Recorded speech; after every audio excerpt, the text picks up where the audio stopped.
ठरलं तर मग या मालिकेच्या आजच्या म्हणजे 26 मेच्या भागाची सुरुवात अर्जुनच्या भाऊक होण्याने होते, ज्यामध्ये सुभेदार घरात होणाऱ्या प्रत्येक भांडणालाच कारण मीच आहे हे बोलून भांडणाचा संपूर्ण आळ तो स्वतःवर घेतो। आणि हे ऐकताच सायलीचा राग अनावर होतो।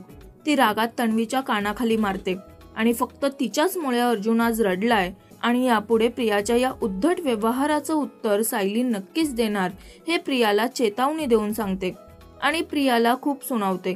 सायलीचा हा राग पाहून पूर्ण सुभेदार कुटुंब चकित होतो, पण तरीही प्रिया उद्धटपणे बोलण्याचं काही सोडत नाही, ज्यामुळे सायली तिच्याशी अजून काही वाद न घालता पूर्ण आजी कल्पना या दोघींनाही प्रियाचा खरा चेहरा काय आहे याबद्दल सांगते। आणि अर्जुनने कुटुंबाच्या प्रत्येक व्यक्तीसाठी खूप काही केलंय, पण आज तरीही तेच वाईट झाले हे सर्वांना सांगते आणि पटवून देखील देते।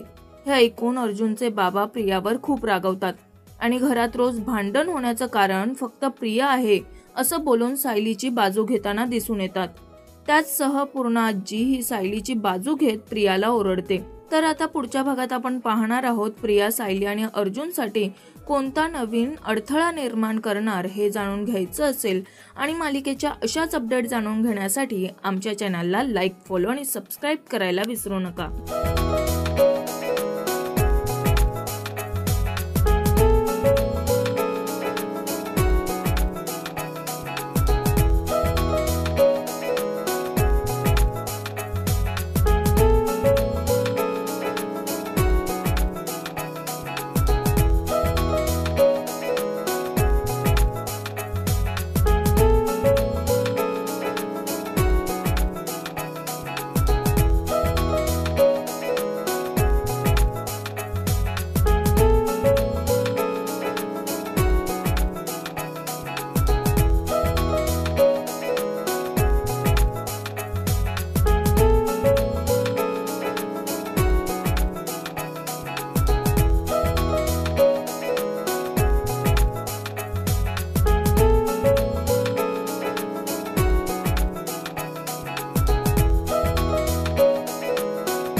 मराठी मनोरंजन सृष्टीमधील मालिका, चित्रपट, नाटक तसेच कलाकारांबद्दलच्या नवीन अपडेट्स जाणून घेण्यासाठी नक्की सबस्क्राईब करा इट्स मज्जा मराठी या आपल्या नवीन YouTube चॅनलला।